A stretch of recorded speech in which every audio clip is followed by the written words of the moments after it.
Everybody, it's 1 o'clock, so I'd like to open the meeting and welcome Andrew to his first audit and risk meeting, and also acknowledge we've got online Mayor Tapsell and Councillor Wang, so hopefully you can hear us okay. We're all good? Yep. Just with respect to live streaming, unfortunately the live streaming is not working at the moment, but staff advised me that there will be a recording done and that will be uploaded after the meeting. And just a reminder with respect to mobile phones to turn those off, and we'll just work our way through the agenda and may take a break just depending on timing, but just noting we have our visitors from, our representatives from Aon here, so we'll after the opening karakia we'll deal with those, and also the annual report update and Audit New Zealand update, we'll deal with that at 2 p.m. So with that, could I invite Councillor Barker to open the meeting with a karakia? Thank you, Chair. Let us pray. Tutawa mai runga, tutawa mai raro, tutawa mai roto, tutawa mai waho. Ke tau ai te Māori tū, te Māori ura, ki te katoa, haumie, huie, tākie. Okay, thank you. So just with respect to apologies, so we have an apology from Councillor Kaifong. We also have an apology for lateness from Councillor Waru, who will join the meeting. Are there any other apologies? If not, then I'll move that the apology from Councillor Kaifong be accepted. Can I have a mover? Councillor Brown, and seconded by Councillor Barker. All those in favour, please say aye. Aye. We'll take the apologies as accepted.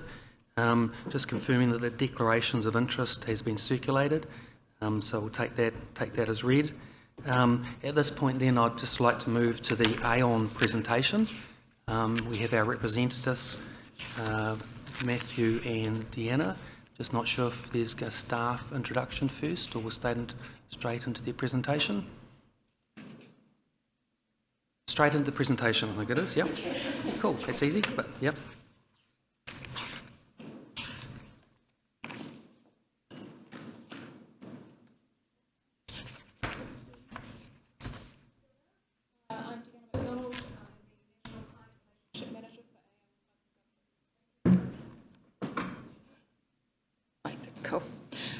And I have Matthew Wilson, who's our National Manager from Aon's Local Government Risk Practice Group. We're based in Hamilton and we look after the BOTPLAS group, which includes yourself. So if we can flick through to the first slide. Oh, perfect. Here we go. Okay, so we will go through and talk about the markets, things that are happening within the valuation space, what's going on with renewals coming up in 1 November. I know we've just gone through renewals ourselves with the 1 November previously, but what we're going to be doing coming up as well, and then any emerging risks. And if you have any questions throughout, please don't hesitate to talk to us. We would rather you ask questions throughout than make it death by PowerPoint, if that's all right, Chair? Sure. Okay. So, we are working in what is classified as a hard market and has been essentially for the past 6 years. Now, we work with local markets and with international markets. The local markets will go, well, all insurers go off on the 1st of January and they do their reinsurance treaties. Now, where these have been previously quite constrained, this year they've started to stabilise, so purchasing what they will be doing with their book for the coming year.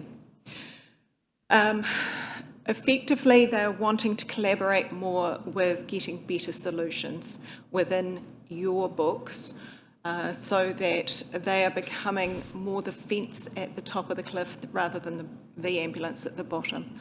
So they want to work with you, understand what you're doing within that risk space, knowing that you are putting resilience into your network and working through understanding where you're going long term. So with that, knowing that in 2050 we have the Paris Agreement moving forward within climate change, they're wanting to understand a bit more about what you're doing with innovation to being net zero and working towards that as well. Doesn't show up very well on the big screen, but on this one it's a bit better. So as I say, we're working in a global market, and with that they are looking more at your secondary natural catastrophes.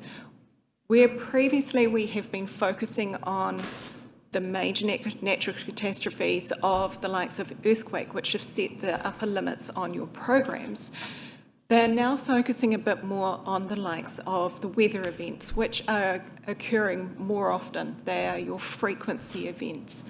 Now, with an insurance program, it is the frequency events that tend to kill a program because it's that attritional losses, whereas the one-off big bang effect, if you like, with the earthquakes, they will hit in a major event, the likes of the Christchurch earthquake or Kaikoura, that type of thing. So when we are looking at the natural catastrophes, obviously there's been quite a few over the last year, and we are looking at the likes of the US drought, which was one of the costliest on record and had a significant effect in the crop insurance. The US markets are withdrawing and retracting their coverage to the US property market itself. So those portfolios are then going off to London and wanting to get capacity.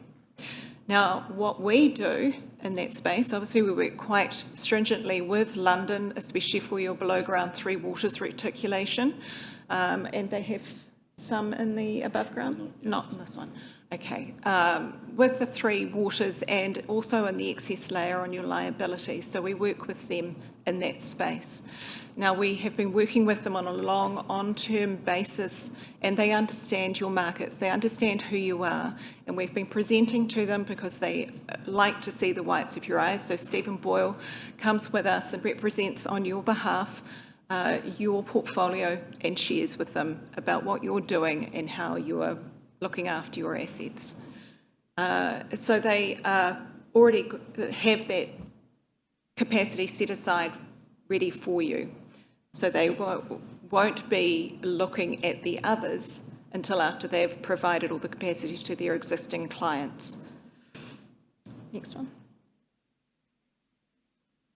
Just to give you an overview within the natural disaster space within New Zealand, so obviously we've had last year quite a significant impact on the insurance market with the likes of the Northland, Auckland, Coromandel flooding, as well as Cyclone Gabriel.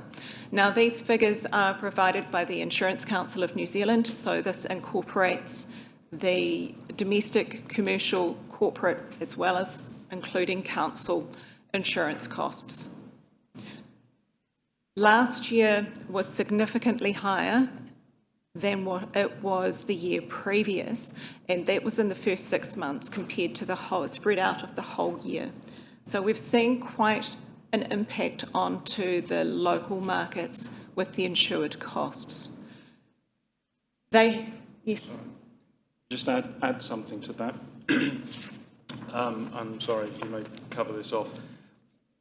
We've seen that impact in the local markets. What we are starting to hear from the London markets is potentially some easing of the pricing increases from London. And that's to the points that were made earlier.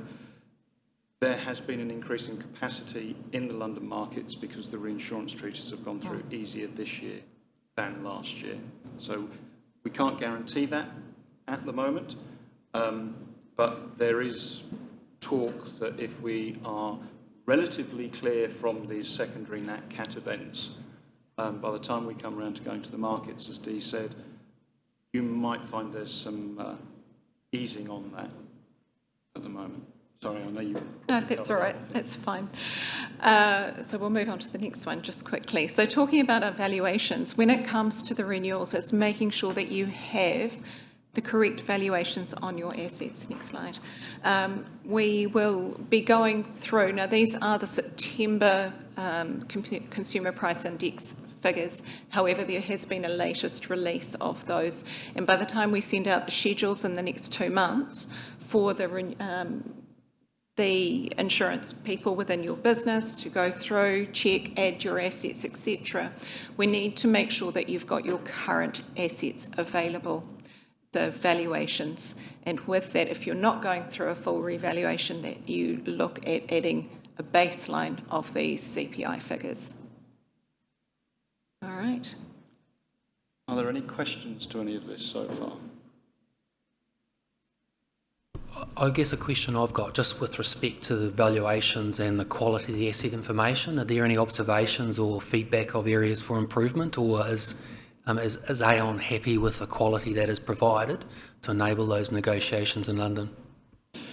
It's all right, we're swapping slides. The important part, and I think, to be fair, you guys, the council are pretty good on this. We've spent a lot of time with councils improving the quality of that data. It can always be better. We send a, excuse me, we send a schedule out of the assets that you wish to insure that asks for information. I flicked ahead to this slide because the insurance acronym is COPE, which is Construction, Occupation, Protection and Exposures. So we ask for information about what is the building made of, what is the asset, if we're talking about infrastructural assets, is it HDPE pipe versus ferrocementous pipe, that sort of thing. Deanna will talk about the time frame that we're going to do all of this on shortly, which is why we have such a long lead-in time, because we do need to not necessarily improve, but just make sure that data is accurate on the way through. Because insurers will charge for the unknown. If they're not sure about something, they will add a factor in. So the more information, the more data. But to Deanna's point, probably the single biggest thing is accuracy of valuations. Insurers have been come unstuck over a number of years with valuations being optimised depreciated replacement cost valuations, or a lot less than it actually turns out to be come claim time if you have a loss. Again, if they don't trust the valuations, they will charge you for it. So that's probably the single biggest thing. Agreed? So the feedback for us in terms of recent renewals, that hasn't been an issue here. There's been the data evaluations has been satisfactory. It's been good. Yep. But we can always improve. Okay. We don't want to just take a standing still approach to that. So we will be working with the team. Okay, so management are aware of the areas where there's a need to just continue to lift the bar. Yep. Thank you. Sorry, Ben. Just carrying on from this with the renewal marketing. So as I've mentioned, there are continuing capacity issues. However, we have that long-term relationships with the market, so they're aware of who we are and what we're doing. They will be looking at the likes of flood limits and deductibles. We've had these imposed on some of the programs to date, and what has historically been the issue, and as I mentioned earlier about earthquake being our major, setting the limits on the top of your programs, the loss limits for flood, as they are the attritional losses, they are starting to look at those more frequently. So where they have done earthquake modelling previously, and a few years ago you would have gone to London, they wouldn't have known anything about flood loss modelling. Now it is an everyday occurrence for them. All insurers will be doing their own flood loss modelling to ensure that they understand where the areas are that you are going to be occurring with a loss. So part of the information we will be requesting at this renewal is, do you have any modelling? And whether that's at a regional council level or if you've got some hazard mapping, just so we can provide that. I don't know if you've done any LiDAR. I know there was a big project around LiDAR done. That can help in that process, but again, we will be asking these questions as we start gathering the information ready for the renewal. Okay. Sorry, just on that. So what kind of response are you getting from other councils to that very same question? Varied. But, I mean, are any of them telling you that they are doing the LiDAR modelling and that it's underway? I mean, I know of a number of national schemes that are going on and they haven't been particularly well coordinated, but they're there, they're evident. What's happening in Bot Plus? Sorry, Mike, through you. I always forget that protocol. Yep. That's all Yes, that's what a big part of what we're trying to do now is collate the information that may be available. Collate the information that may be available, not necessarily from yourselves, but from potentially regional or other parties. We were presenting to the CoLab group the other day up in Waikato, and they were saying that they'd done a chunk of work. We're yet to see where that's at, and we will be asking for that information to come through. So can I just ask, maybe Thomas, this just be about an action report, just a brief update to the next committee meeting with respect to that in terms of what's required and what's been able to be provided, and is that satisfactory for the renewal process? Andrew? I think just to come back to the 80-20 rule, it'd be quite good to understand what that level of effort from council staff would likely result in more accurate predictions of our premium. So I think given that context, we can decide whether to put our effort into it or not, frankly. Yes, I don't disagree with that sentiment, but it could be a little bit chicken and egg. And yes, I've been asked exactly the same, or we've been asked exactly the same question before. How much time and effort do we want to put into something which may only save us X? I guess the question is, and I'm just making numbers up, if we came back to you and said that your insurance program is going to increase by 15% next year, is that a major problem? If that is a major, I'm not saying that's what it's going to be, I'm just using this as an example.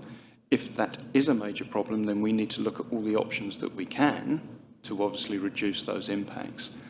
But we do fully understand the concept of the 80-20 rule.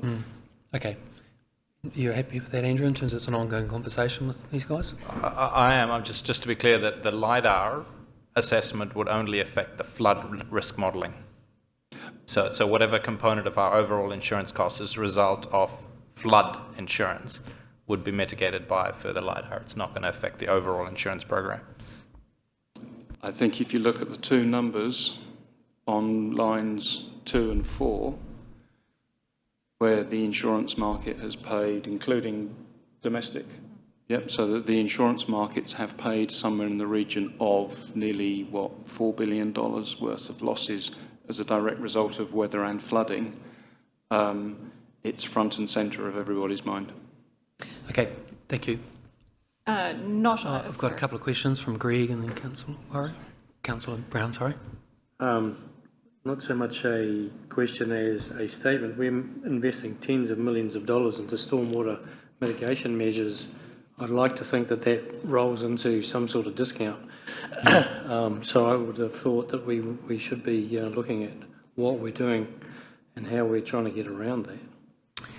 So I'll get Matthew to respond, but I would presume that that's taken into account in terms of the quality of our asset and resilience within the infrastructure. So the more we present with respect to that, the more confidence the insurers will have that we're mitigating or reducing that risk, yeah? 100%. We present to the London markets. We sit down in a smaller room than this. We go through a presentation with them, and as Deanna said, it's about showing them that they're not being treated as the ambulance at the bottom of the cliff. What are you doing about resilience?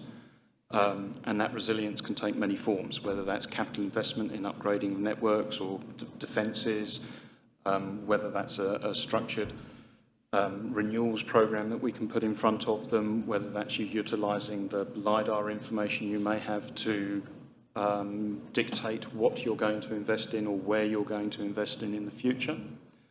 The other component to this, and I'm sorry, Dee, yep, she's underlined it so I don't forget, liability issues. Councils are viewed as having a bottomless pit of money, and it's always your fault. Is there an interconnection between the information that you have around the LiDAR, for example, for water flow, flooding, etc., to where you are saying to people, yes, you can build here, but you've got to build in this manner, or no, you can't build there? How is this all being wrapped up into a process? And again, the comments around the material damage and infrastructure insurers is exactly the same. Liability insurers want to see that you are being prudent, acting in an appropriate manner. That's not to say you haven't been doing that, but we need to demonstrate that to them. And this is part of the information process gathering, which is why I looked across at Thomas, because whilst we have done some of this stuff earlier for previous renewals, there is more focus on it for this renewal. So the request to say, have you got this information? To be fair, the team don't necessarily know yet what that information request is. We're still working through that phase to pull that information together from the council. Okay, thanks, Matthew. Councillor Brown, does that answer your question? It does. I've got one follow-up. Do we take, or who takes into account weather patterns? In layman's terms, cyclones tend to go down the east coast. They haven't come across the top of Rotorua. Whose responsibility is it to take into account those and pricing of our policies? The process to incorporate that into the pricing is done by the insurance markets. They will look at historical data, they will go through the records, they'll go through their own experiences. I think, and I'm no meteorologist, but I don't believe that the Cyclone Gabriel could have been 100 kilometres in a different direction quite easily. I know there is probably patterns and things that do exist, but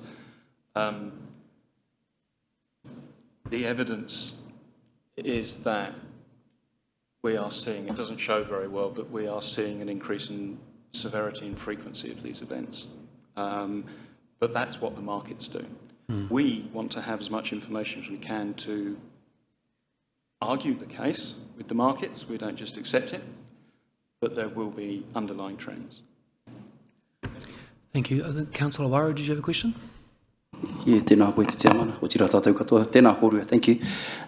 Just quickly, I think Councillor Brown kind of took the thunder out of my questions, but so one was about the geography, and well, I just wanted to, and the mitigations that are in place already. You've answered that. The other one was around track record, I suppose, of floods and things like that in a particular rohe area. Mm-hmm. Does that come into account, I suppose?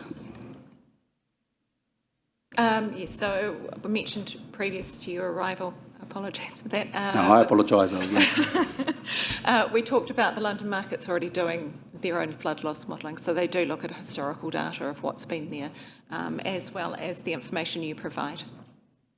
And just a supplementary question, Mr Chair, on that other slide, I think it was line number 4, was it Auckland anniversaries or something like that, floods. How much of that, that's the overall payout I'm taking. So is there any data where we can see where the payouts, where the majority of those payouts were being paid out to? Through the chair, this is inclusive of material damage, so you're above ground, you're below ground, as well as the likes of the motor vehicle insurance. It's domestic, commercial and corporate. So it's everything that was in, the whole insurance claim. Thank you. You're welcome. Thanks. Okay, so I'm conscious of time. Yep. Just quickly moving on to the timeline for the data. We will be sending out the schedules next month. Go next month after May. I'm getting ahead of myself here. If we can have those back mid-July, and we'll be in touch with the team with regards to that. We will be going over to London in September to meet with the markets and discuss with them the submissions with all your data. They would have been organised and sent over in August. So we've got a team that will be putting all those submissions together. There is millions and millions of lines of data that need to be collated and put together into submissions across the country for them. And then we will come back and confirm by 1 November. We will hopefully have all that data to you with the pricing prior to that. Now, there's various things that go into it, but we'll work into that. Sorry, we are mindful of time, so Yep. I'll just touch on this very quickly. Robert attended a forum that we did so that the team have more information around this as, in terms of what we see as the global risks. Every year Aon run a survey with thousands of respondents. For time's sake, I'm not going to go into all of these, but we have made the team aware. Why is this important? Well, some of the stuff that we're talking about here in the top 10 is actually uninsurable. So there is a bigger conversation to be had potentially around the broader aspect of risk and the impact of risk to an organisation. Not necessarily our position as sort of brokers for you to come up with those solutions, but we are seeing some of these things feeding through, and it's informing a conversation around the broader context of risk management to an entity. And we're happy to help. We have people that can do this and be engaged to help do this. The last slide we've got, I was asked to put something together for the current programme. You'll have to forgive the formatting on it. I did it. It's not my strong point. There are lots of numbers up there, and you know you'll have copies of this, I presume, and you'll be able to see this. We can talk about it in a bit more detail. You buy your insurance programs through the collective purchasing arrangement via BOPLAS. That is absolute gold dust to you. Think of it as an economies of scale. We go to the London markets for billions of dollars worth of assets. If we have a group of councils together and we are able to go to that market and say this particular group of councils has X billion dollars worth of assets, the rate that we get from the markets, even in the hard market conditions and with all the drivers that Deanna's mentioned, the rate that we get is less than if you went to the market on your own. It's economies of scale. And that is also true from the motor insurance. It's bought on a BOPLAS basis. I don't have any claims data, unfortunately, in front of me for the motor, but you do sort of live and die by your motor stats, motor claims. But the starting rate that we get is less than if you were doing it as a standalone. So you are achieving some economies through there. Points that we will discuss with the team moving forwards. Your deductible levels are pretty standard for every single council that we deal with. There's nothing unusual within those. Councils historically have had low deductible levels. Material damage, for example, the very top line there, there's two numbers in that column. There's one that says 25,000, there's one that says 100,000. The 100,000 was imposed on us this year, or last year, by the insurers as a result of the flooding events. $25,000 is a standard deductible for losses other than earthquake, volcanic eruption, etc. If I were talking to and I use the term if you take it on face value, a corporate, i.e. non-council organisation, with getting on for, what's that, nearly $1 billion worth of assets, that deductible would probably be nearer $500,000, potentially up to $1 million. Is there a cost benefit to you to look at that? Yes, there is. Is that cost benefit going to be sufficient to allow you to consider taking that additional risk to your balance sheet, and what's the capability of the balance sheet? We have to work those numbers out. Your deductibles are in line with other councils, but again, it's a conversation we will have around, do we need to look at changing those levels, and what's the cost benefit? And we haven't started that process yet. That's part of the renewal process. But outside of that, your program is pretty much what we'd see for most councils. That's us. I'm very mindful of time. So thanks, Matthew and Deanna. Just to pick up that last comment in terms of insurance is not held, we're part of the pack, and there's no significant insurance. Okay, no, that's one of the questions I had. Cool. Okay. No. Are there any other, Stuart? Thanks, Chair. Two quick questions. I hope they're quick. For the uninsurable risks that are emerging, Do Aon provide advice in relation to self-insurance methodologies? We can provide advice around the broader subject of risk management and treating those risks. We have a guy in the team in Hamilton who that is what he does. He can look at doing that stuff. It is not our area of expertise. Some of those things are absolutely uninsurable. Brand reputational damage, for example, supply chain issues, partially insurable. But those brand things, it does come to a bigger risk management conversation about what is the organisation's appetite. How do you want to handle those things internally?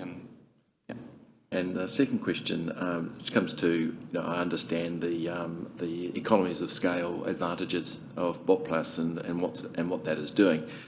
What I'm less sure about, and perhaps you could just explain, is when the weighting in relation to insurance, especially some of these key areas.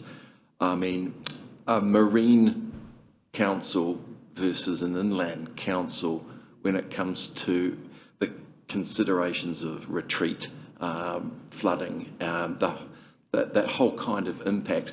Is there any advantage, disadvantage for Rotorua Lakes? There's two answers to that question, or two parts to the answer, if I may.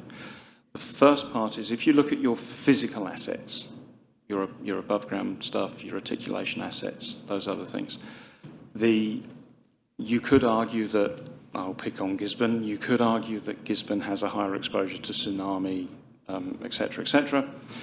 The insurers, because we go with a broad physical geography of councils within the group, they sort of amortise the rate across that because they accept that, okay, they've got one council who is particularly exposed to XYZ peril, but then there's 7 other councils who aren't, or 8 other councils who aren't. So they're able to flatten those impacts, and you still get the benefit from that in terms of a lower starting rate. Okay? The liability component, so what are the issues with handling managed retreat and ratepayers being unhappy that they have to move from where they've been before, those sort of things. Your liability programs are actually rated on an individual council basis. We have attracted market support because we go to them with 9, 10 councils in the group. I can never remember the exact number for BotPlus, because we go with the group, but your actual premiums are based on how you've performed. And then that does come into some of those geographic issues that you might talk about in terms of managed retreat, coastal erosion, etc., etc. Okay, thank you. So building on that comment, I was going to cheekily ask whether or not piggybacking on the Waikato LAS would be advantageous, because Rotorua Council is a shareholder in Waikato LAS as well. Or maybe that's too cheeky a question. I'm not sure that's a question I can answer, Mike. Well, no, from you used the analogy, or not the analogy, the comparative of Gisborne, and Stuart's question was around councils with predominantly coastal. There's issues with respect to that, or risks with respect to that, versus different risks here. If the inland councils, as in the Waikato, have a better risk assessment, then would that be advantageous? And there may be reasons why we can't do that. I mean, I don't know if it's a cheeky or stupid question, but I just sort of, it crossed my mind as soon as that was being discussed. What you achieve, this is going to sound slightly counterintuitive. The underwriters aren't dumb by any stretch of the imagination. They are a very smart group of people. They are normally all about 12, but that's okay. They're a very, very smart group of people. They will understand the exposures that Rotorua has, those underlying, literally underlying geothermal, earthquake, etc., etc. They will understand those exposures. I don't know if it was a meeting that you were at, Mike. I once said that the Waikato didn't have an earthquake exposure, and I got pulled up for that very quickly. Waikato does have an earthquake exposure, but it has a relatively benign earthquake exposure. It also has a relatively benign flood exposure because there's no coastline other than Raglan Way. The issue you would have is you still have certain bolted-on exposures that you have from your geography.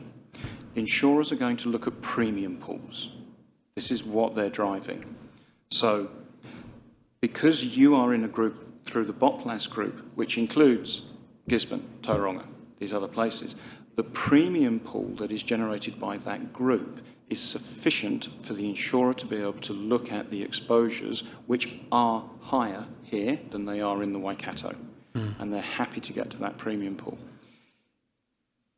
If you were to then say, right, let's tag ourselves onto another one, that's going to completely change that exposure for those other councils, and you're probably going to be in the same boat that you are now in terms of premium cost. Okay, so what I'm hearing from you, there's no significant advantage to do it. Yep. Okay, that's fine.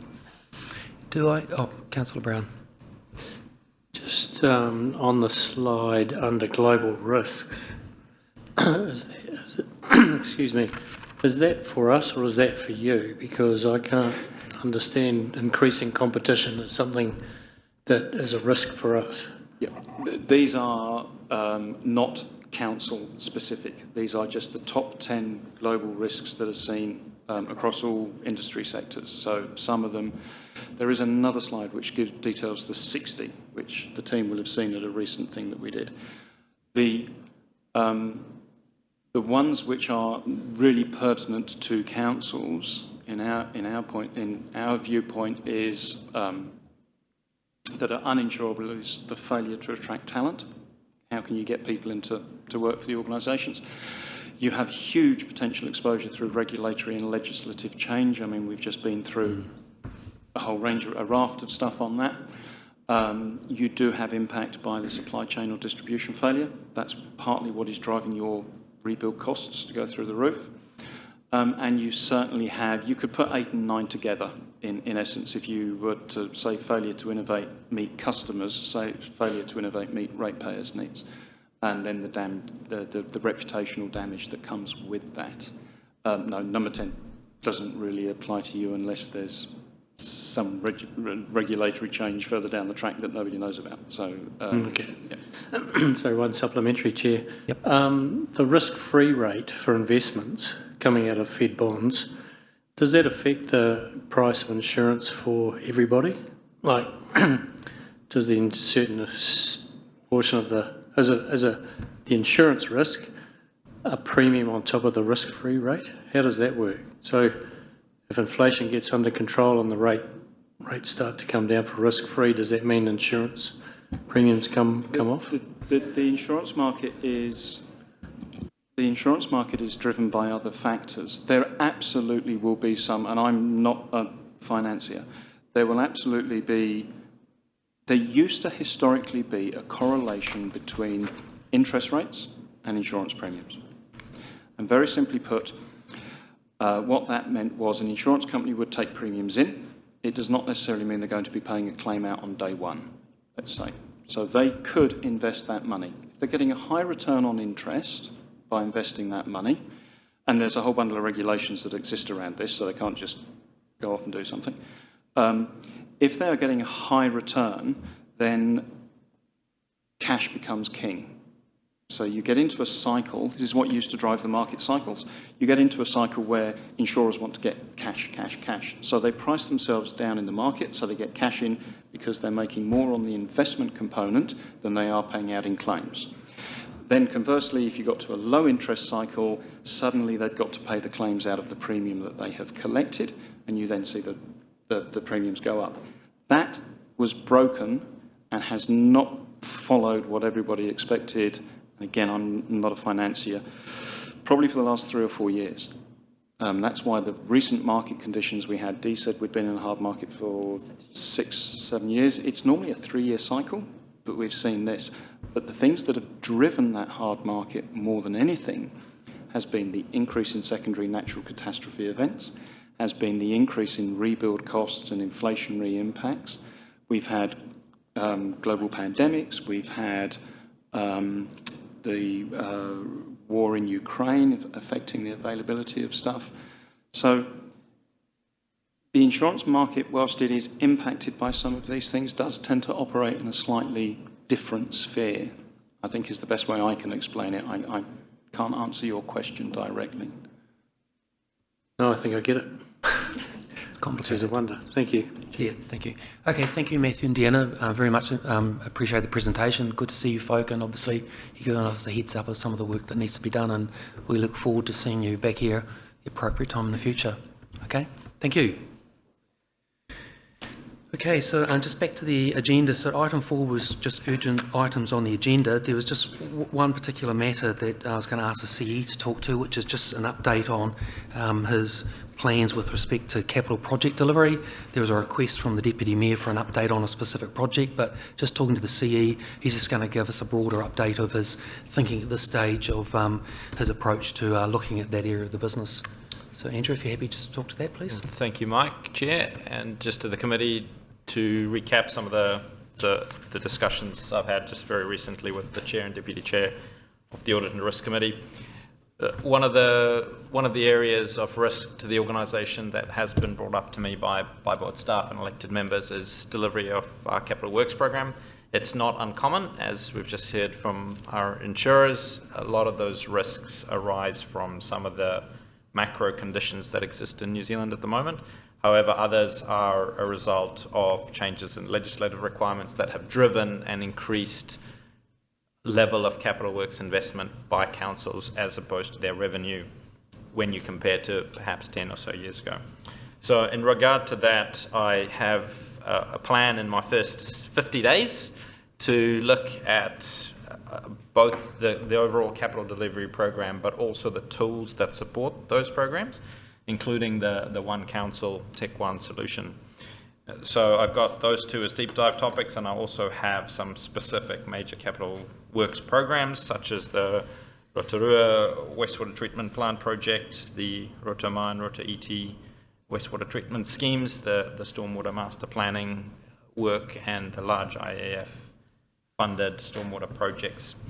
I've got a plan to look at those with staff and develop some more detailed questions arising from those, which I will then work out what I do with through the course of my second 50 days. So just breaking them down in those chunks at the moment. So I'm happy to share further at further risk committee, audit and risk committee meetings, how that might play into the 12-month program that we put forward after that for some of those deep dive topics to come here for a really good look at. Thanks, Andrew. Are there any questions with respect to that? If not, oh sorry, Councillor Wari. Tēnā koe te tiamana, tēnā koe Anaru. Thank you for your kōrero there. The deep dive. Do you have any, before you do the deep dive, do you have any particular, or have you given it any thought really of where you want to get to when you dive? Or are you just diving to explore? So what I'm diving to explore is discovering what the gap is, if there is a gap, between what I would consider a successful outcome and consistently successful outcomes from what we have been delivering. So however we define that, however that is defined, that gap is what I'm seeking to explore. So that'd be the first part of wanting to look to explore, and the next step is, well, what are the steps we need to take to be able to close that gap between a reasonable expectation, a promise that we've made to the community and to our governors, which is the people who sit around this table, and what we have been delivering. Now, there might be some very good reasons that don't exist anymore, and there might be some very good reasons that still exist. So we'll have to figure that out as I do my deep dive. Thank you. Andrew, just supplementary to that, just around the LTP. So what part will that play in your, I suppose, you setting your course on this deep dive? The Capital Works program in the LTP is obviously a significant part of the LTP, and at the time where council adopts its LTP, which is still some months away, you will need to be provided with the level of assurance around the confidence that I have in delivering that program. So at that point, you will, I'm hoping, and one of the reasons I've mapped out the deep dives as I have is so that I'll be able to give you that advice at the time when you're finally considering and adopting the LTP in a couple of months' time. Thank you, Andrew. Ka pai. Cool, thank you. Okay, so let's move to item 5, and I'm asking for a mover and seconder that the minutes of the Audit and Risk Committee meeting held on 27 November 2023 be confirmed as a true and correct record. Can I have a mover, please? Councillor Barker, and a seconder? Councillor Brown. All those in favour, please say aye. Aye, we'll take that as confirmed. Item 6, we've had the Aon presentation. In terms of update on the annual report, that's scheduled for 2 o'clock when I think the auditors are joining us. So let's move to item 8, which is the draft work program, which is on page 14 of our agenda. Thomas, are you going to talk to that or just invite questions? Just questions. So one of the a mover and a second. So thank you. So can I have a mover and a second if the report Audit and Risk Committee draft work program be received? Councillor Wara is mover, seconder. Committee member Henderson. All those in favour say aye. Aye, we'll take that as confirmed. Thomas, over to you. Royal highlights, Chair. Just happy to answer any questions you may have. What we are going to do is just introduce a colour scheme going forward with regards to those items that are on hold or have been completed, are not being completed and why. And so the next time round we will introduce that to give more clarity on where things are at. But other than that, happy to just take any questions you may have.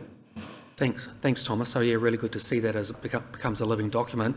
And now that Andrew's on board as new CE, it's probably an opportunity to re-review the work plan and also perhaps the terms of reference of this committee and bring that back as a discussion point to the next meeting now that myself and Stuart have been on board for a few months. So I think we'll do that piece of work as well.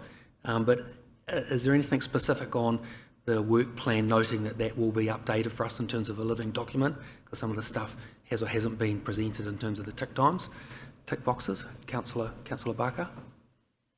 It's just a question actually with regards to the work plan and whether there will be any place in this for a review or looked into the community halls that we've now just had 2 buildings close due to the quality of the buildings, and whether there'll be any investigation or look or deep dive into the whys, the wheres and how we go from here on those issues. So I don't know if Andrew or Thomas want to respond to that or... We currently have a piece of work underway with regards to how we're engaging with the Mamaku residents on their hall, but also we've got a program underway to do a full condition assessment on the remaining halls with an intention of bringing that to council and the community and deciding on what the next steps and what that looks like. So yeah, just part way through that comprehensive understanding of our halls at this moment. Yeah, and if I could just add up, possibly saw that as coming to either the Infrastructure and Environment Committee or to Council rather than this committee, particularly given the frequency this committee meets. Thank you, that was my next question. That answers your question. Thank you, Chair. Are there any other questions with respect to the work plan? Councillor Waru? Kia ora, te Chairman, kia ora, Thomas. Might get a smack on the hand by this one, but where exactly does the museum kaupapa fit into this plan? Thomas? Just on behalf of the Chief Executive, there is a meeting being scheduled, a council meeting to make a decision with regards to the tender recommendation, and that will be in front of the council within the next week. Yeah, thank you, Thomas. But ongoing as well. So is there a thought to have it in this forum or? So if I can say, so there's a couple of aspects. One is the museum build. So as with all major capital projects, that would fall into the Infrastructure and Environment Committee process typically. And in terms of the operation of the museum, that would fall into the Community District Community Environment Development Committee. So that's where things would sit at the moment. I'm not sure if I've answered your question. If your question is about the ongoing reporting of that capital project as it progresses, that would be in with the the Infrastructure and Environment Committee. Yeah, I think Andrew, I think you said typically, this isn't your typical kaupapa, not to me anyway. So, if we could, I know there's other things set up for that, but that's a huge investment. So I would have thought there was going to be some thought as to how we're going to keep extra, I suppose, vigilant on that spend if it goes through. Kia ora. Have a think about it. So if I could just chip in with that, like there is an action on our action plan that the museum project will go to the I&E committee regularly. Once you've done your deep dive around the capital delivery program, and also we have our risk workshop in terms of what role audit and risk has in terms of oversight of those key strategic project and risks. We don't want to double up on work, but equally there might be aspects of key risks with respect to that project that when we look at the work plan we might say it's appropriate to tuck it in here. So that's a conversation we'll have here. Yeah, cool. Thank you. Thank you. Okay, so we'll take item 8 as completed. So I think we've got Audit have joined the meeting. So can we move to the annual report update? So just help me out in terms of what number that is in our agenda. 7, yeah, thank you. So Thomas, do you want to kick that off in terms of an update with respect to that? And we have David Walker, our Audit Director, online, who can talk to it as well. Thomas. Yep, thank you, Chair. So just over the last couple of weeks... So I'd also say, sorry, welcome to Steve Walker as well. So Steve is CEO of Audit New Zealand, so he's joined the meeting as well. Sorry, Thomas. Yep, welcome, gentlemen. So just over the last couple of weeks, an updated annual report document was provided to Audit at the start of March. Audit had scheduled to spend a number of weeks looking at that and working through those queries. The audit dashboard is now being started to be loaded with those queries, and we're just waiting for Audit to confirm the completion of that phase, and then the organisation will respond to those with a view of obviously looking to complete that annual report ASAP. So that's where we are as an organisation. Thanks, Thomas. So David, do you want to just add to that from your perspective with respect to the audit process in terms of closing out the annual report? Thank you, Chair. Yep, so we are in the process of doing the consolidation at the moment. We're collecting feedback, comments. I think I've mentioned to you before, they come from different people, and to avoid backwards and forwards, the approach was in fact to consolidate all the comments on one feedback. I guess that's taking a leaf out of the lessons at the end of last year, that's the 22J, and to give one feedback. That's in process at the moment. Kat will be joining us, I know, and an update in terms of timing would best probably come from Kat, but I was expecting that to take place this week. So thanks, David. And just to add to the committee that myself and Stuart met with Audit and Thomas last week, and we're wanting a follow-up meeting at some stage probably this week to keep the focus on completion of that. And I think welcome Kat. So Kat is the audit manager. So one of the things we're waiting for is a follow-up meeting at a point in time where Audit have sort of closed out their review of the consolidation, so we can understand if there are any unresolved issues. If there are, what's the process required to close those out, so we can close out the audit as soon as practical. I don't know if Kat, if you want to comment on that time frame now, or we'll deal with that in the meeting that we set up subsequent to this meeting.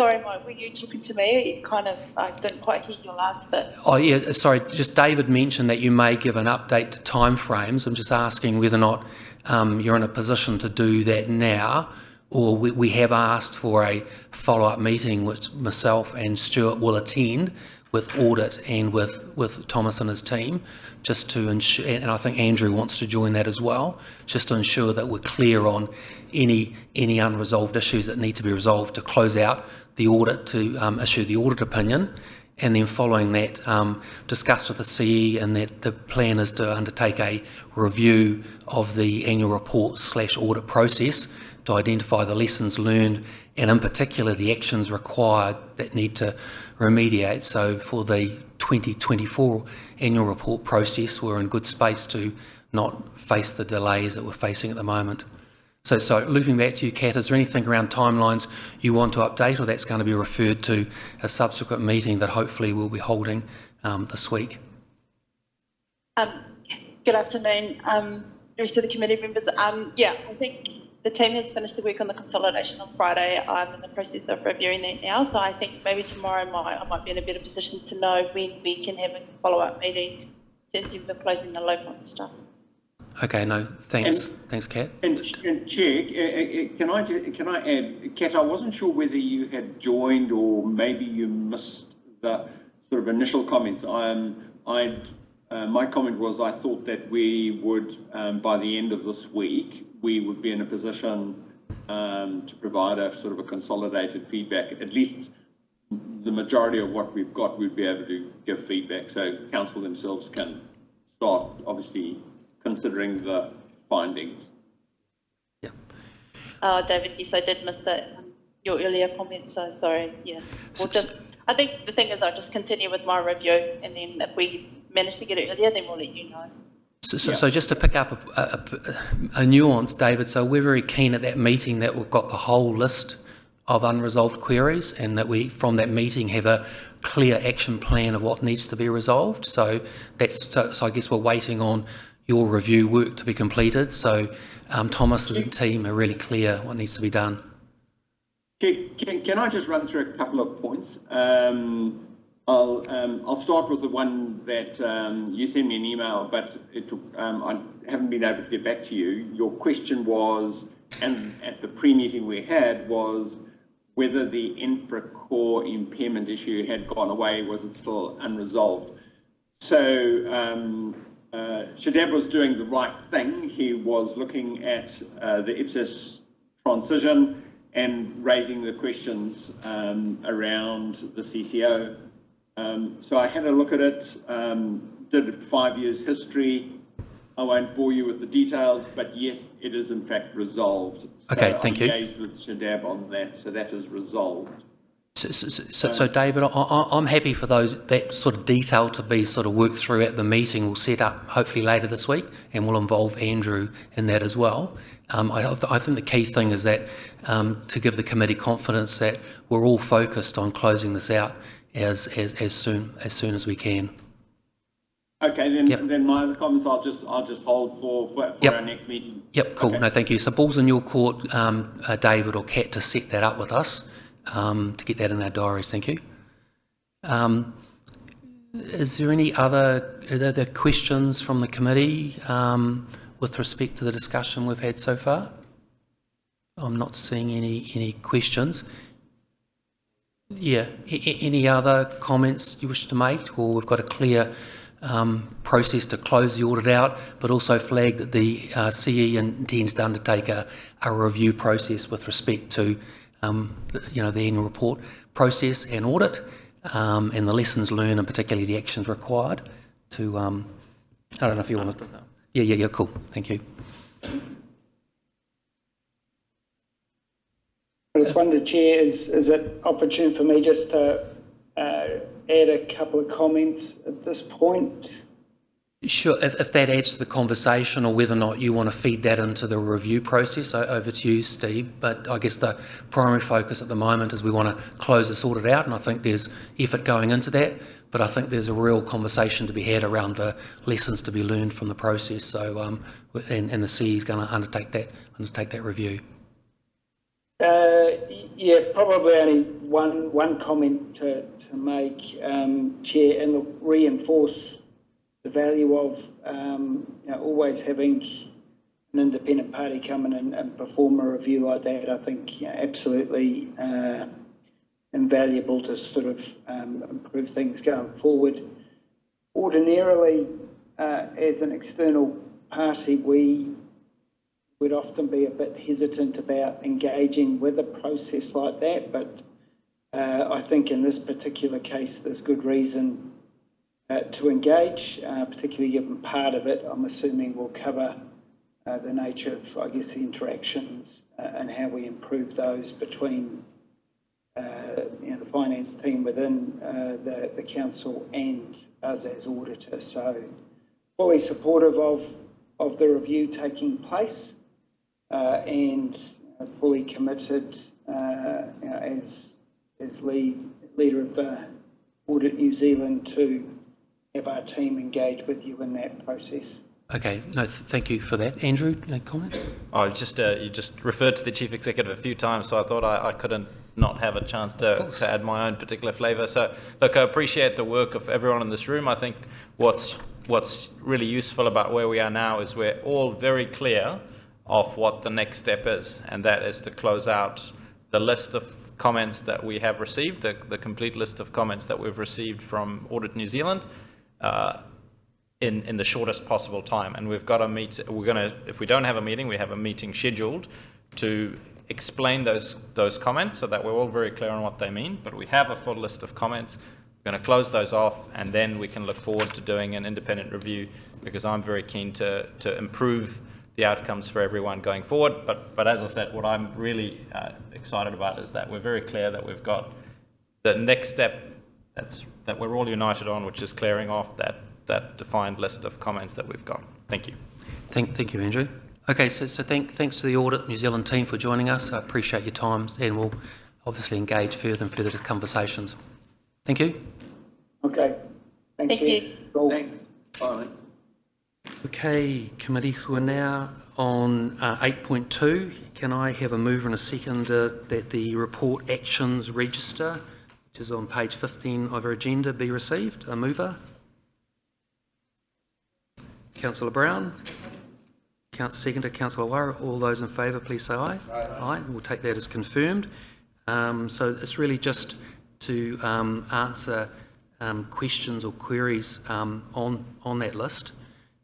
If I can just kick off, if that's okay, and I'll continue to raise it at every meeting, but just with respect to the internal audit funding and internal audit program, and I know Stuart supports me with this, and that there should be in an organisation this size an internal audit program. I understand that hasn't been funded through the draft LTP, so I will continue to be in this committee and the CE's ear with respect to that. I know there's a number of actions that the CE has got underway, which subsequently might flow into an audit program, but just continue to raise that. I think the mentioned before, it's appropriate to do a review of the work program and the terms of reference. So I'd just be for this committee, so I'd just be keen to add that to the action list. The wastewater treatment plant review, I understand that the terms that we requested at the November, that the terms of reference have only just been signed off for that. Disappointed that seems to have taken so long, but that has now been picked up by the Chief Executive with respect to his review or deep dive into the capital delivery program.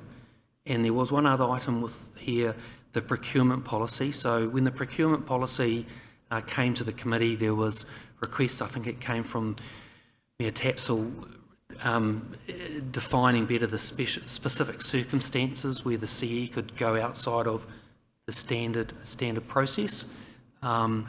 That got sent out by email, and myself and Stuart have suggested that the items highlighted on the screen be added to that suggestion. So from time to time there will be good reasons to where the CEO will make a decision to go outside of standard process, but where that is made, that decision is subsequently reported to the CE. So the CE subsequently reports that back to Council, the reasons why, and at the earliest opportunity. So just seeking the committee's approval to add that to the procurement policy wording. I'm not sure if we need a specific motion for that or just add that to the action list. I think this is a action point on top of an action point, so we'll just note that. So I'm seeing nods around the table that there's support from that, and just check in with Mayor Tapsell that you are okay with that in terms of this was a request from you in terms of a change in the wording, so we've just added to the request. So I'm seeing nods on the screen, so I'll take that as being confirmed. Yes, thank you. Thank you. Councillor Brown.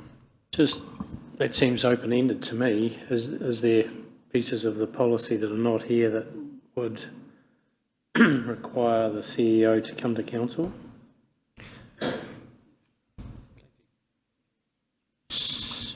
So sorry, Councillor Brown, when you say it's open-ended, so this specifically is, in terms of the policy, lays out a number of delegations and procurement steps that need to be followed, e.g. public tenders, etc.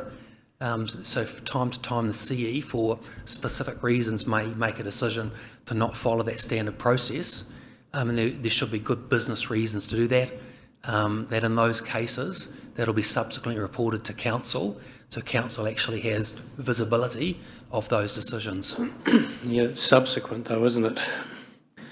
It's not. I wonder whether there's a piece in here that it's done in conjunction with a decision with where the Mayor is briefed during the decision-making process.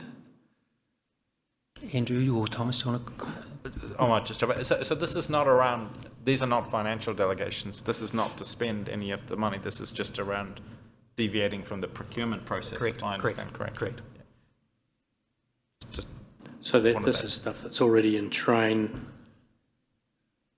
Could you give me an illustration of what I could give an example. Thomas, example, please? So it might be that we have, I'm going to pick something random here. There we have expert advice that is looking at the seismic strengthening of our buildings, as an example, and they've done a piece of work and they have a really comprehensive understanding and knowledge of our buildings. And then we go to market to try and fix one of those. Now, would we look to go back out to market and go for a full procurement process to select an engineer?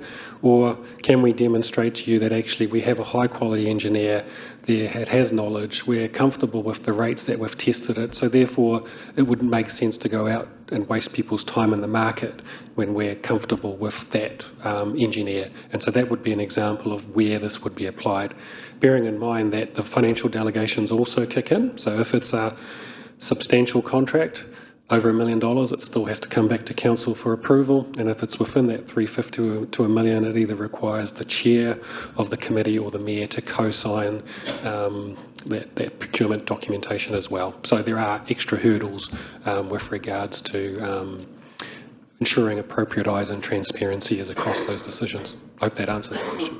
It does indeed. Thank you very much, Chair. Thank you. Are there any other questions for Thomas with respect to the action list?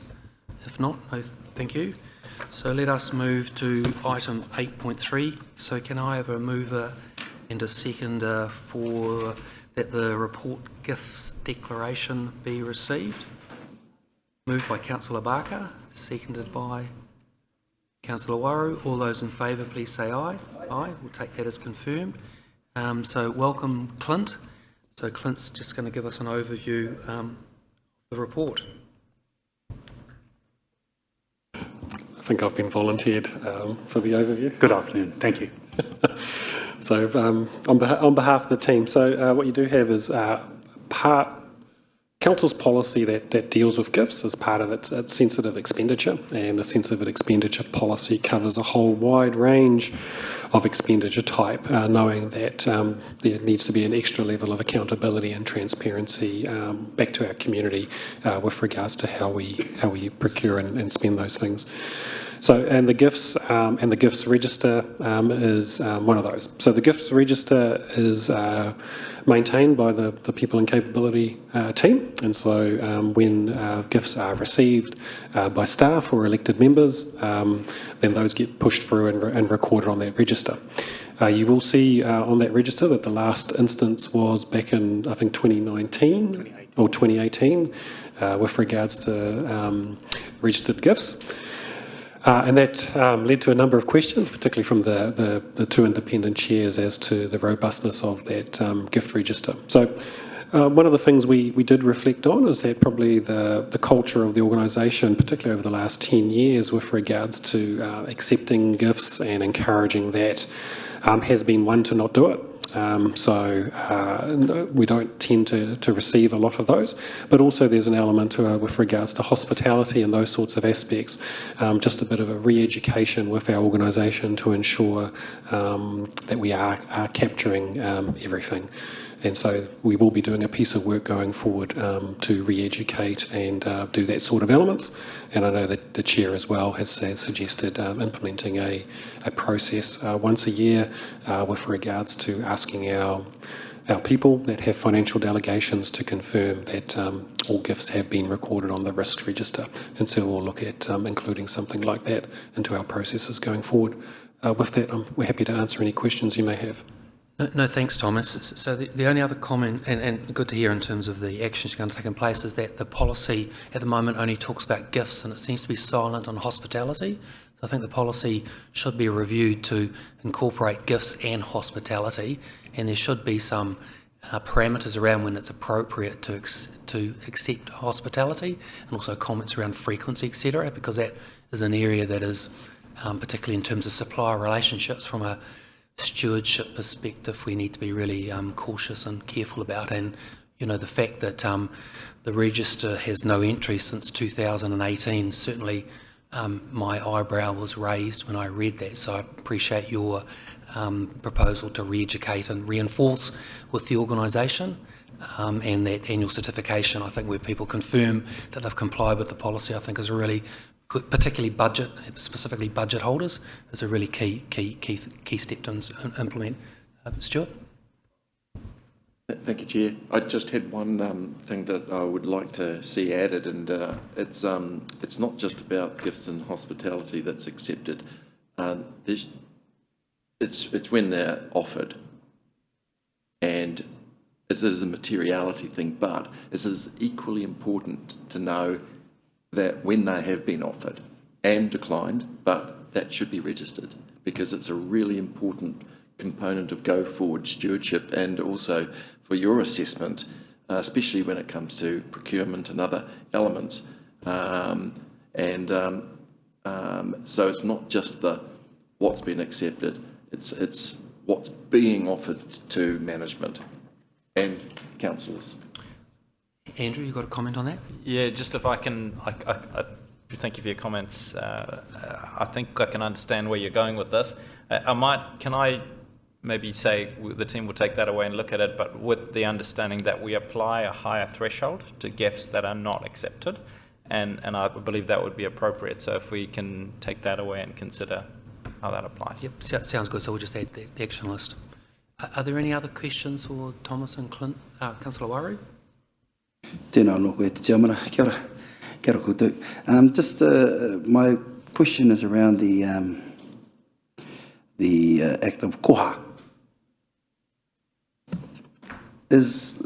Well, I didn't see it in this policy, but is there a separate policy that encompasses that? I would have thought it would sit here.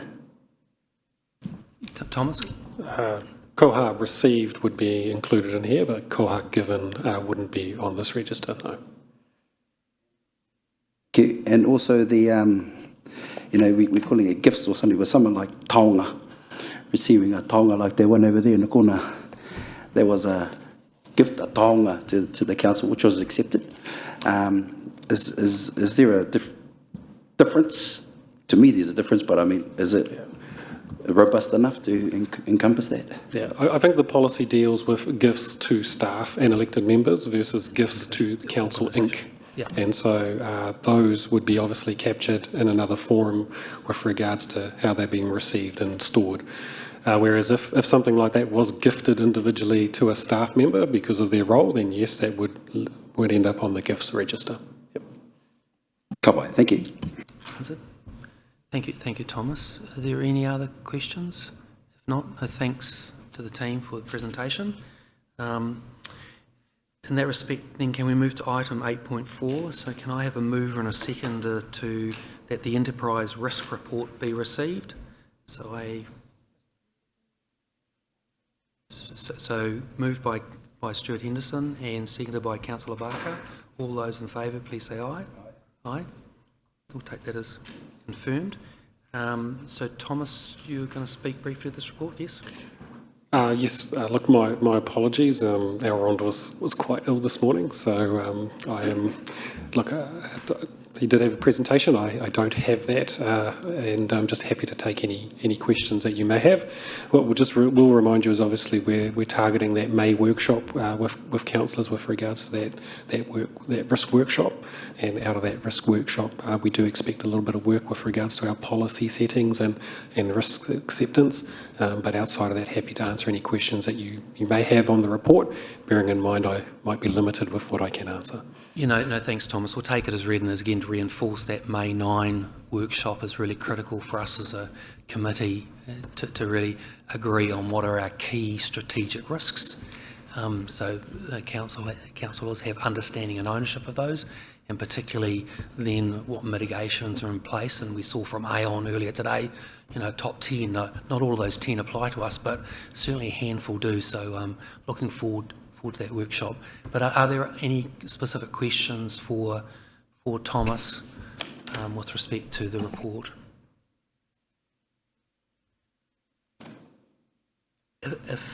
Councillor Wairu? Yeah, kia ora. Had a chance to have a good read of the kōrero here. In terms of, I'm not sure if you have that information on hand, how does it stack up against other councils in terms of our risks? We don't do a comparison against other councils, but maybe the chief executive of maybe his experience from another council might be able to shed some light. Good idea, Thomas. Go ahead, you. Yeah, look, what I'd say is I'd just say let's hold off until the 9th May workshop, where I'm expecting the team to provide inputs that are across the sector, but also looking forward to some strong input from our independent members. That'll give us an opportunity to not just look at councils, but the experience from across other parts and other kinds of organisations in New Zealand, so we can benchmark ourselves against both our direct peers, but also organisations that experience similar risks to us. Okay, just to add to that too, Andrew, I'm glad to hear that.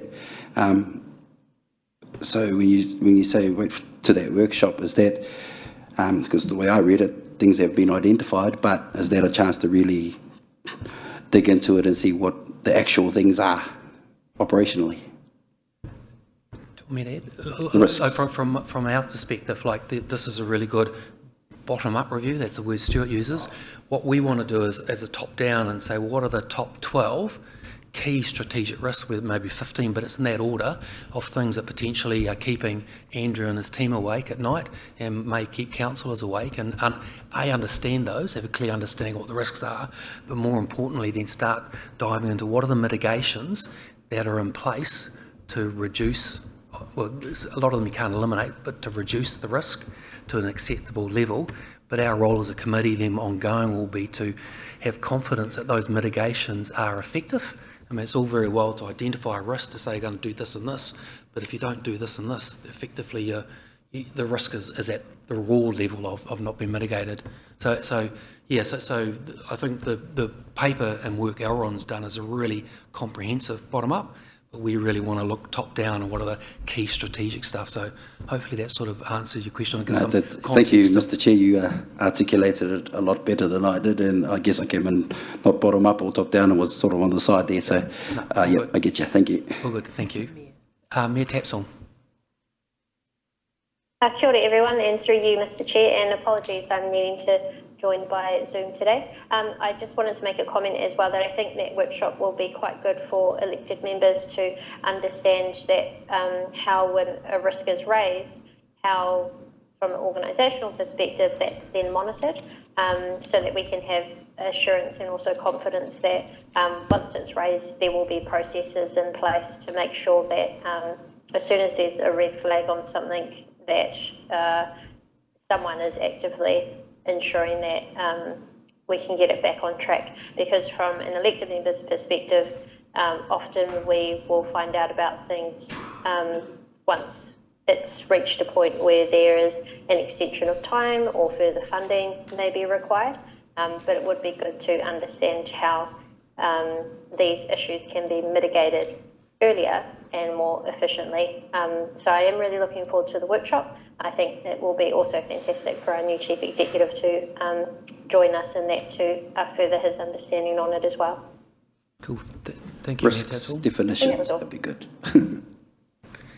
Do I have any other questions? If not, we'll take that item as covered. So we will now move to item 8.5 on page 36. Can I have a mover and seconder to that the report protected disclosure policy be received? A mover, Councillor Brown, seconded by Councillor Waru. Put that to the vote. All those in favour say aye. Aye, we'll take that as confirmed and invite Clint to present it. Oh, Thomas, no? Once again, thank you, Chair. Just a little, I guess, a little bit of an intro with regards to the protected disclosure and what does it mean. So, Council itself has systems and processes with regards to giving staff and members of the public an opportunity to raise issues and concerns and deal with them appropriately. But there may be the occasion where those processes, the people, the staff or the members of the public don't feel safe, I guess, might be the word, raise concerns and they'll be treated for. Hence why we have a protected disclosures policy that is tied very closely to the Act that supports that. And what it does is it does provide a mechanism and a framework for us as an organisation to follow, should it be an internal issue raised or whether it's a external contractor or something, raising an issue with regards to how our organisation deals with these sorts of things going forward.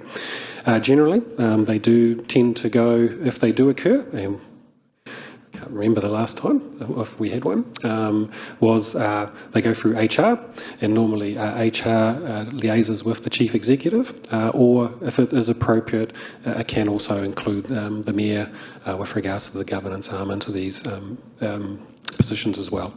So outside of that, happy to answer, and Clint, answer any questions that you may have. Thanks, Thomas. Just a couple from me. Firstly, on page 46, it sets out a number of things that need to happen in terms of promulgating the policy across the organisation. Just want to check in that those, and there's 6 points there that they are have all been actioned. Yes, they are. Just the human resources manual, we don't have a manual as such, so we're looking at sort of putting that into place too. We don't have a manual, so we may need to change that wording. Okay, no, thank you. And just the diagram, sort of a couple of points around the diagram on page 42. Excuse me, the top block, there's 2 boxes, employees concerned about serious wrongdoing. It just sort of didn't make sense to why have 2 boxes with exactly the same thing. But more importantly, down the bottom, where it says there's a disclosure must be dealt with, and then it goes off to the right when saying disclosure not investigated. So presumably there has to be a step in between to determine not to investigate a disclosure. That's correct. I'm just wondering, it would be useful just to clarify that, to make, as in you just don't investigate it because you're right. Good reasons to do it. It meets certain criteria not to investigate, and if you are updating some of the terminology, I think it refers to directors, which is, I don't think the terminology used in this organisation, is it? That's correct. So we need to change it when we do the next review. Okay, cool. No, thank you. Of the policy. Stuart. Thanks, Chair. Just, I have seen a couple of tweaks and changes with other councils over the last year or two. It's come about from some of what you might have seen evidence of some councils where there's been some dysfunctionality occasionally with mayor, councillors and chief executives. And so they've, in this particular policy, they've now added the independent chair of the Audit and Risk as another person that is seen as extraordinarily impartial, enabling these two. And very rare occasion, but just to open that so that it makes people feel very comfortable. Don't know if anyone wants to comment on that. Yeah.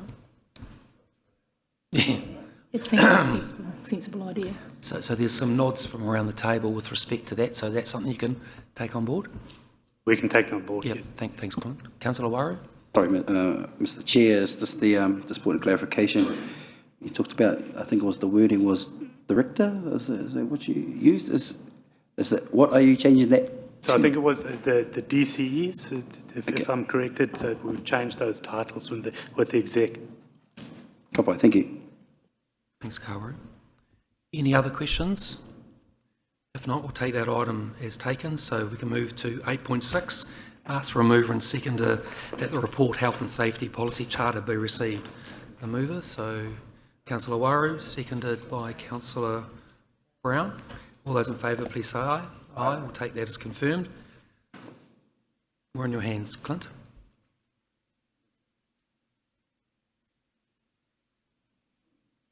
Yep. That's me. I won't let Thomas introduce this one. I will do this one.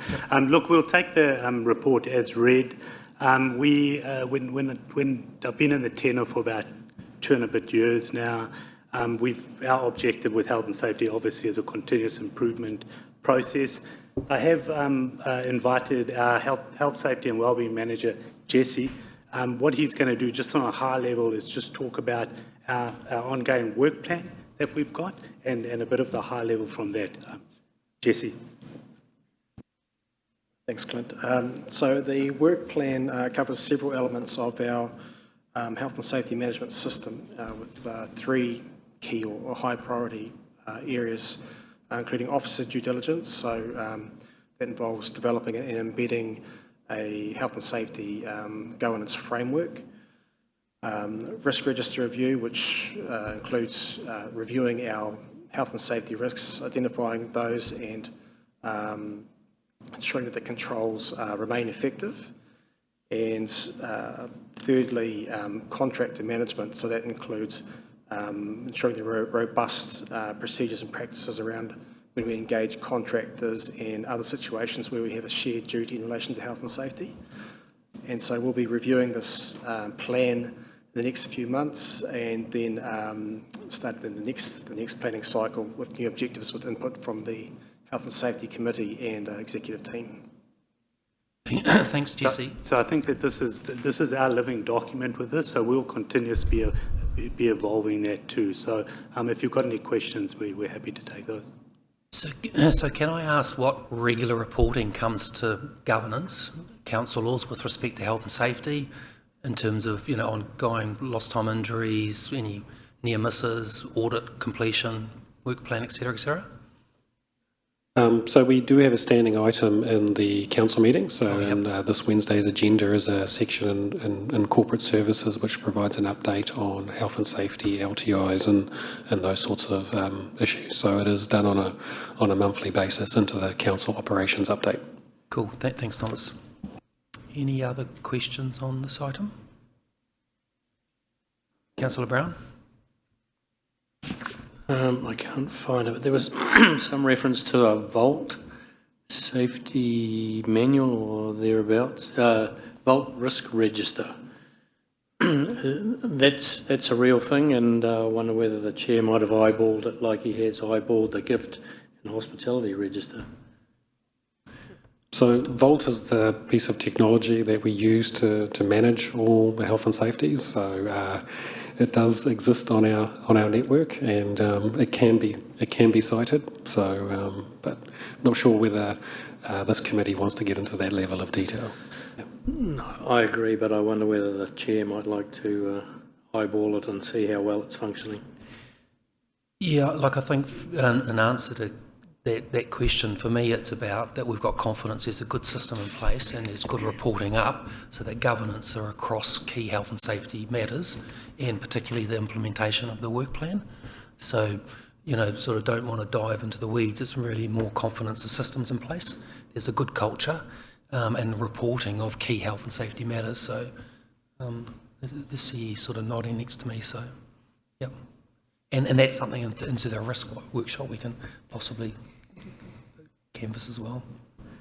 Through the chair, I think Councillor Brown's just wanting to check that something has been recorded since 2018, and I will take that as an action to investigate and come back. Thank you. I would appreciate it. I think, yes, sorry. I myself have received emails this week, so that the system itself has trigger points, and I imagine many of my colleagues as well. And what we will be able to do is demonstrate how that works. So it is a comprehensive system that triggers automated responses if certain things aren't done and actions completed. So, yeah. And we are consistently having training workshops with staff. Excellent. Okay. Thank you, everybody. If there are no other questions, so thanks. Oh, sorry. Councillor Waru. Then Stu. Sorry. Yeah, I was a bit curious. In my experience, I usually see at equivalent audit and risk committees at least reporting, often more than quarterly, but that shows trend analysis. It talks about all elements that the committee can kind of overview and see if there's any trends that are developing that are concerning to councillors and others. So, and I'm not sure if this is something that we're going to have to pick up, Mike, in terms of clarifying the terms of reference of this committee, but there are a number of things that I don't see, and I'm kind of curious as to, well, this doesn't really mean anything to me because I can't opine on it. We'll give an overview. So just a brief conversation with the CE, like let's pick that up on 9 May at our workshop in terms of discussions, in terms of risks. And could we feed that into this review that we're doing in terms of a bit more clarity around the terms of reference for this committee, please? Thank you. Cool, thank you. Councillor Waru? Thank you, Te Chairman. Thanks, Stuart. Stole my first question, but kia ora. Just around health and safety, what part do our CCOs play in this policy here? I just want to understand the relationship there. So each of the CCOs are separate legal entities, so they have their own health and safety policies and mechanisms. The interaction between them and us is obviously they are contractors, so with that aspect of it, just like all our contractors, they have to share any information that we may request with regards to their compliance and their procedures to ensure that they are undertaking their work in a safe manner. But this policy itself, they'll have their own individual ones. Thank you. That's the point I was getting at around, that relationship with our CCO. So that's one. The last was around, and I'm aware, we've around our environment and things that happened at like Whakarewarewa not long ago. Has there been any thought around how we include that in our health and safety policies moving forward? Our environment and it's a hard hydrogen sulfide is actually quite embedded, quite hard into many of our systems and procedures, particularly around confined spaces and how we deal with that. That's quite a detailed, lengthy topic of how we deal with that. But yes, it is considered one of the more predominant risks for us in how we undertake work and dealt with appropriately. Kia ora, Thomas. I only asking because, you know, we probably had that in place and yet we still had to go through that kaupapa with WorkSafe and whoever it was. So. Yeah, correct. And it's like all risks, you can try to mitigate them, but you can't completely remove them. Yep. Okay, kia ora. Thank you. Councillor Wang, question? No? Oh. Okay. Oh, sorry, my apologies. So, okay. So are there any other questions with respect to this item? If not, we can move to the next item, which is item 8.7, page 54. Can I have a mover and seconder that the report, Fraud Risk Management Framework report be received? Mover. Councillor Waru. Seconder. Councillor Barker. All those in favour, please say aye. Aye. I will take that as confirmed. So invite David and or Thomas to talk to the report. Good afternoon, Mr Chair and members of the committee. This report covers our fraud risk management framework. So we do have a policy which sets out the principles behind the way we approach fraud and corruption risk. What the framework does is provide a bit of meat on the bone in terms of how we practically implement the policies. So our framework revolves around the concepts of prevention, detection and response. So prevention being what are the settings we have in place to prevent fraud or corruption risk occurring in the first instance, and it has a series of interventions we have it as an organisation to discourage that from occurring in the first place. We have a series of options available under our detection. So if we do in the course of business uncover or suspect that there's something we need to take a closer look at, we have some options there under the framework for our detection. And lastly, in terms of our response, if we've worked through that framework, we understand there's additional steps that need to be taken, what options are available to staff and through to reporting through to management and governance to manage that risk. So I'm happy to take the report as read and take questions on the report. Thanks, David. My suggestion would be just in terms of reporting that it talks about that the CEO will report to council, which is fine, but I think there should also be reporting to this committee. So this committee, particularly with Stuart and I on it, have visibility of any such instances, and specifically, more importantly, is it underlying systemic issues or what follow-up should be required. So can we just perhaps action point to tweak that to add that there's reporting through audit and risk? Thanks, David. Do I have other questions? Just a question from me, Mr Chair. Yeah, Mayor Tapsell. Thank you very much. Through you. I just wondered, as Council often has exposure to a whole variety of other parties, I know that this policy is specifically for us internally in Council, but I just wondered whether thought had gone into if an employee or a councillor or anyone within Council becomes aware of fraudulent activity happening elsewhere, whether there's an obligation on us to notify someone else. Examples of that could be perhaps where someone is wanting to use a council, want council endorsement or support for something, but we don't think that it's correct. If we become aware that someone is using sponsorship money in a way that it wasn't intended to be used for, those are just random examples I'm thinking of, but where council does have contact with a person, and although it's not an action or decision of someone internally, if a staff member or anyone from council becomes aware of it. Thomas? I think two aspects of that, Your Worship. I guess if it was on a staff member but was aware of something in a personal capacity, then they're more than obviously welcome to ask us as to how we could assist with them in sharing that information. I think if it was a staff member in their capacity of their employment and they became aware of something and it was linked to council, then we'd obviously encourage them to reach out through the proper processes, and we would look to address that on behalf of the organisation. So, yep. Thank you. And the purpose of asking that question is just from a risk management approach.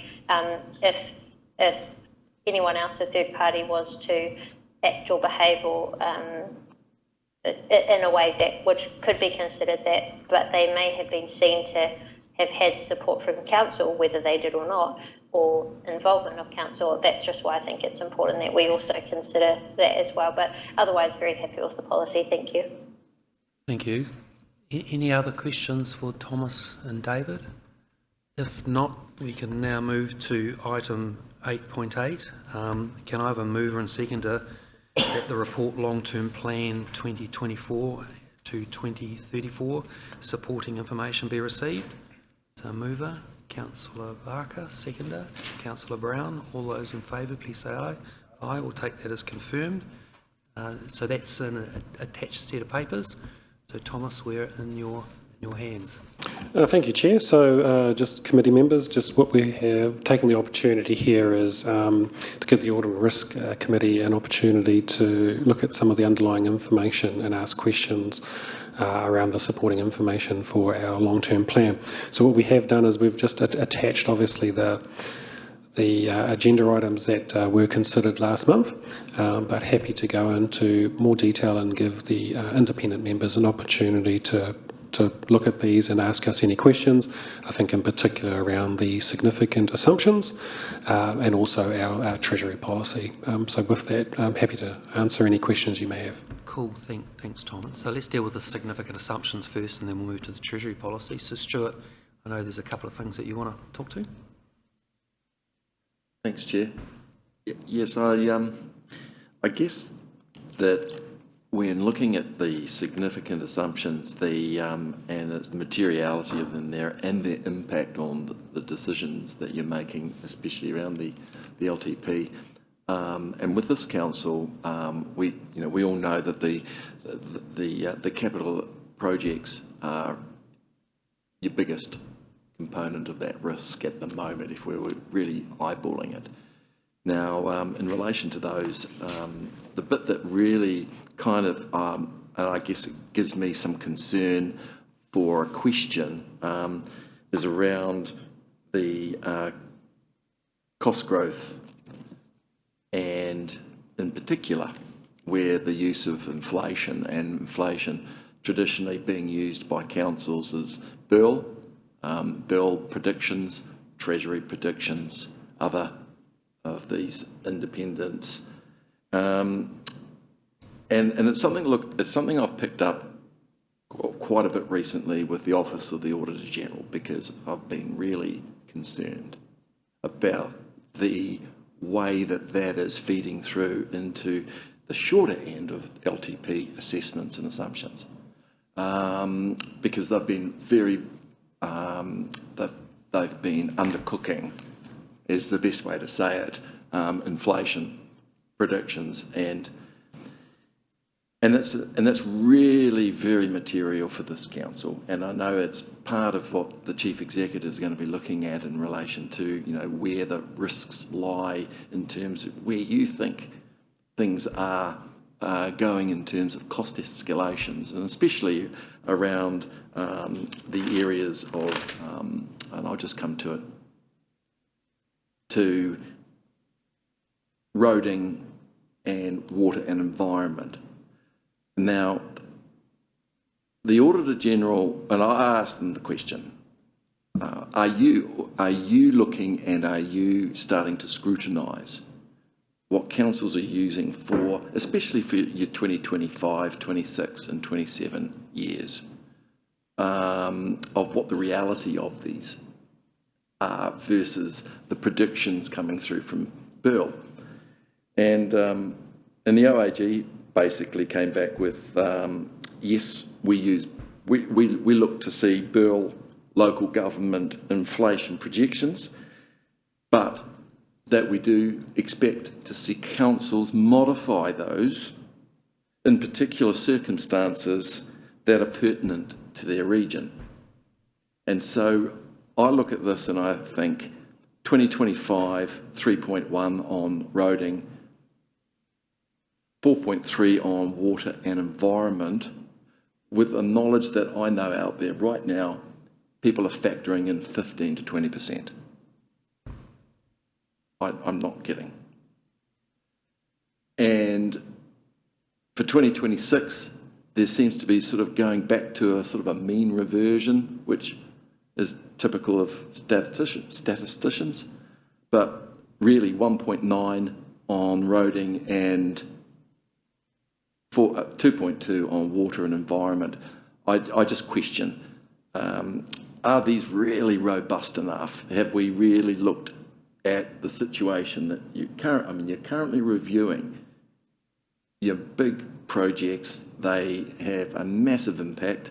You know, if you get that inflation figure wrong by 4 or 5%, what is that really meaning?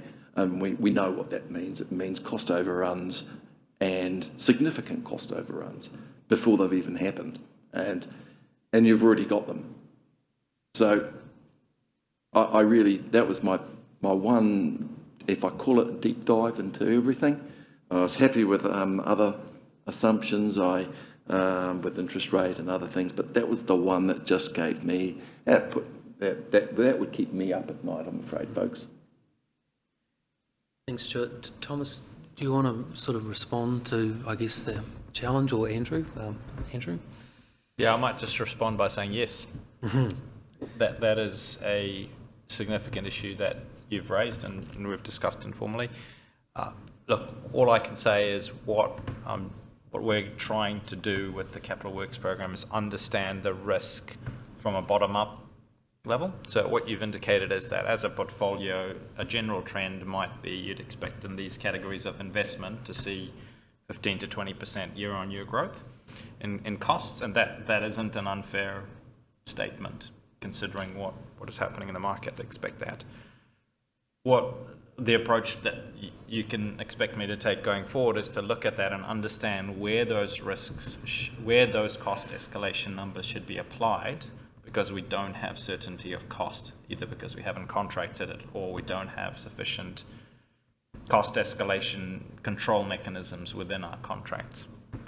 So expect me to find instances where we do need to consider whether what the risk is to our Capital Works program's cost from increasing from what we've currently indicated.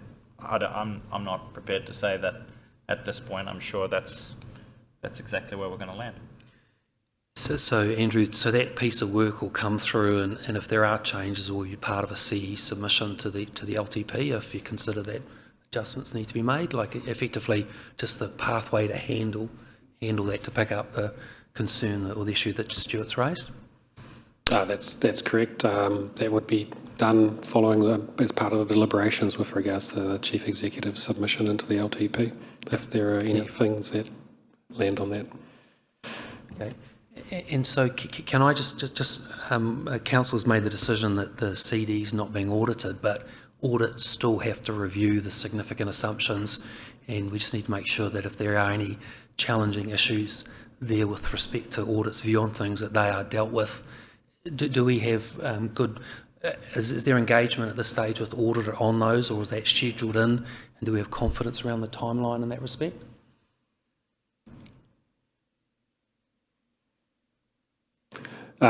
We've signed the arrangements letter with them, and we have a schedule of work in front of us, and we're actively working with them to ensure that the timelines are achieved. The risks for us is more so with regards to the completion of the long-term plan and ensuring that we have that final opinion in place for when Council makes its final decision. And Una and her team are very active with regards to keeping audit up to date on a weekly manner as to our progress. Yep. So can I just, our next meeting, I think, I'm not sure where, the next committee meeting is June or July. I'd just be keen if perhaps Stuart and I can have some visibility at the right times with respect to that process, and if there are unresolved issues that need to be addressed, that we've got visibility, just so rather than leaving it to our next Audit and Risk Committee and, hey, there's a problem with audit, that we've got a heads up. So Una's nodding with respect to that.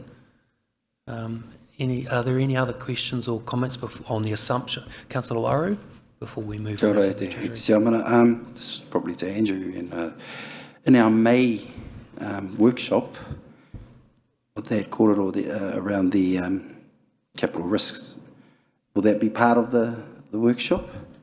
I severely expect so. So across councils across the country, and certainly the ones I've been involved in any capacity, delivery of the capital works program is in the top 3 risks. And I would expect from a top-down governors to indicate something similar.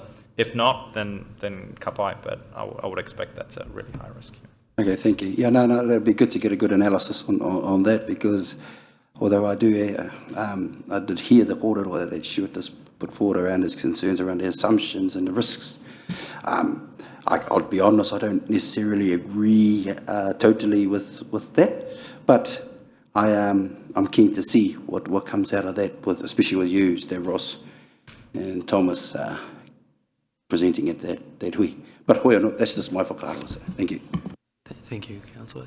So, Councillor Brown. Just picking up on what Stuart's talking about in cost, I have real sympathy with what you're saying, because something I asked about further down the page on the top of page 8, we're making the assumption that interest rates are going to be high and going higher. So it seems to me that one contradicts the other.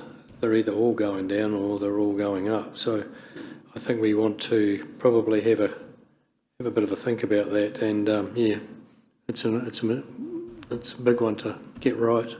Yeah, within the interest rate one, I think we may have talked about it previously. There is an element of conservatism in there, particularly year 5 and onwards. Indications are and expectations that it would decrease, but it was a safer assumption to leave it at a higher level going forward.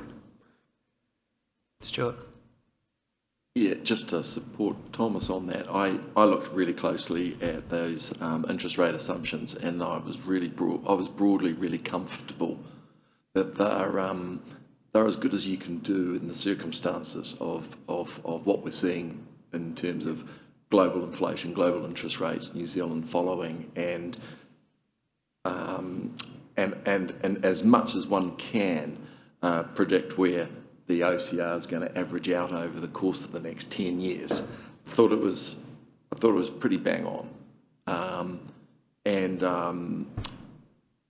it's as much as the policy that you have enables, because of the tools that are inside that policy, enables you to manage this reasonably well. And when I say reasonably well, sort of within 0.5% to 1%, which is probably reasonably good. And when we're talking about the materiality of what that means to you going forward, so I was comfortable with that. But much less so where, when you get it wrong in terms of inflation and those cost escalations, you can't, yes, you can rob Peter to pay Paul for a period of time, but there can be a point where you've robbed Peter way too much to even make an impression on Paul's, and you've run out of credit card capacity. That's the sort of the issue. Thanks, Stuart. So if there's no other questions on the significant... Oh, Councillor Waru, another question? No, not a question, just to clarify my korero around the risks. In particular, the capital one. My one wasn't sort of aimed just at the monetary risk, but also the risk of not being able to do or completing those things is, to me, quite a bit higher here in Rotorua anyway than not doing it. So, koera, I just wanted to clarify that position. Thank you. Thank you. So if we just move to the Treasury policy, so that's at the back end of the assumptions, just that's here just for feedback or comments. So I think, Stuart, you've got a couple of things that you wanted to raise in that space. Thank you, Chair. Yeah. Just two. I think it would be really good if the section 12.2, the segregation of duties, needs to be a little bit more punchy in the sense that, what does this mean? It actually means that if one of your people are a deal executor, they go to the bank, they do a term deposit, they go to the bank, they make an execution of a transaction. The key is that they cannot be the person that does the confirmation, does the settlement, or the reporting. And it just has to be really clear. That's what segregation of duties actually really fundamentally means, is that we don't have a bearings on our hand, if you can remember back to those old circumstances. But basically, you can't have the people that are making the transactional also doing everything else. And it's as clear as that, and it just needs to be reflected in those words, in the policy, and then as there's usually a supporting document, which is a Treasury Procedures Manual, which is the how you do things, and that would be a lot more clearer about who can do what in the circumstance of making those financial transactions on behalf of council. That was one point. The second one was 13, performance measurement. And this policy and the policy limits and the limits within this around managing interest rate risk, around managing funding risk, that does need to be, it needs to be performance measured, i.e. is the policy working? And then, secondly, how's management doing within all its delegations against that? So there is no reporting. I don't see anything that tells me how the policy's being performance measured. And I think that has to be very clear. And it has to be clear in the policy. And it should be reported to council, and it should be reported to this committee, which is basically the only two things that I had to say about the Treasury policy. Apart from that, I thought it was very fit for purpose. Thanks, Stuart. So, Thomas, those couple of points are offline discussed, but you're happy to sort of go away and look at those, bit of clarity around segregation of duties in the policy, and secondly, just performance reporting. The segregation of duties might not be able to quite deliver on what the expectations are. It is a very small team, so it's very hard to segregate everything, but happy to walk through and explain how those sorts of things are dealt with regards to checks and signatures and all the rest. With regards to the reporting, we do have a monthly meeting and reporting with our Treasury advisors, PwC, so we're more than happy to, with regards to our adherence to our policy, and happy to share that and wrap that into a report with regards to how the Treasury policy is working, and just share as well from a staff perspective, we're quite happy with our overall policy and its workability, and so we're more than happy to share more information on that with council and the committee going forward. So we'll just make that as a standing agenda item on this committee, as sort of a quarterly Treasury report in terms of policy compliance and performance? We can take a look at that, yes. Cool, no, thank you. And so the only other comment I was just going to make, it's probably more to do with the terms of reference of this committee, that this committee has responsibility for policy, particularly this policy review and recommendation to council. So I know at the moment it was sort of information only report, but going forward, a Treasury policy review would suggest come to this committee first and a recommendation to council. I mean, today we've got an opportunity to provide feedback on the policy, which is great, but I'd just be really keen that in the terms of reference of this committee, it's really clear this committee has responsibility for review and recommendation of the policy to council. Yep, Andrew? So, sorry, you have mentioned a couple of times changes to the terms of reference. I might need to ask you, the authority to change the terms of reference for this committee sits with council, right? So this would need to turn into a council paper and debate it there. Okay, so it's just to be clear, that would be the process going forward. Cool, thank you. Are there any other questions on that? If not, thank you, Thomas. So in that respect, we're now moving into public excluded. So we have 4 items to consider in public excluded: confidential minutes of our 27 November meeting, the action register arising from that on the 27 November meeting, insurance update and the Rotorua Lakes Council liability claims. The reasons are to maintain legal professional privilege and to enable commercial or industrial negotiation. So can I have a mover and a seconder that the committee move into public excluded? Mover, Councillor Brown, seconded Councillor Barker. All those in favour, please say aye. Aye, confirmed. So we just need time to members of the public to leave, which I don't think we have any, but there is